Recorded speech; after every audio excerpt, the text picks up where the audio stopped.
And this is what happened. Back in August of '07, Howard Dean wrote this letter to all the candidates.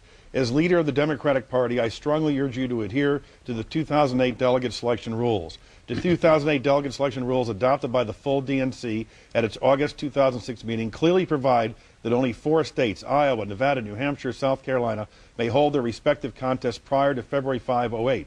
The Rules and Bylaws Committee's finding of noncompliance included a 100% loss of pledged and unpledged delegates. If you tried to move your primary up, you lost all your delegates. Florida and Michigan did it. They lost all their delegates. The Clinton campaign put out this statement. We believe Iowa, New Hampshire, Nevada, and South Carolina play a unique and special role in the nomination process. We believe the DNC rules and its calendar provide the necessary structure to respect and honor that role. Thus, we will be signing the pledge to adhere to the DNC-approved nominating calendar. That was the Clinton campaign in September. It's clear this election they're having is not going to count for anything. I personally did not think it made any difference whether or not my name was on the ballot. Before he joined the Clinton campaign, he voted against Florida and Michigan as a member of the DNC, saying, quote, with respect to the stripping, I voted as a member of the Democratic National Committee. Those were our rules, and I felt I had an obligation to enforce them. I talk about your calendar, and I dealt with this as chairman of the party.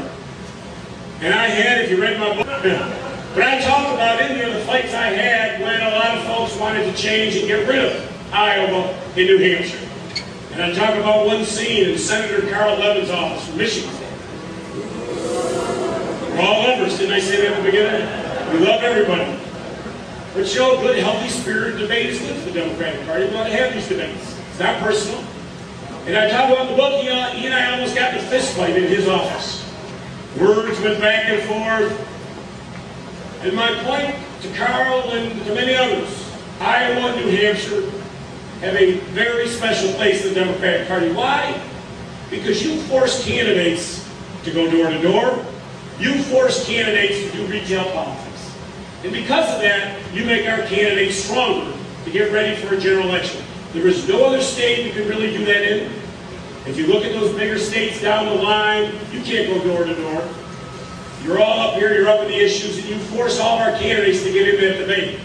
And it's because of that that you have a very unique place in our Democratic Party.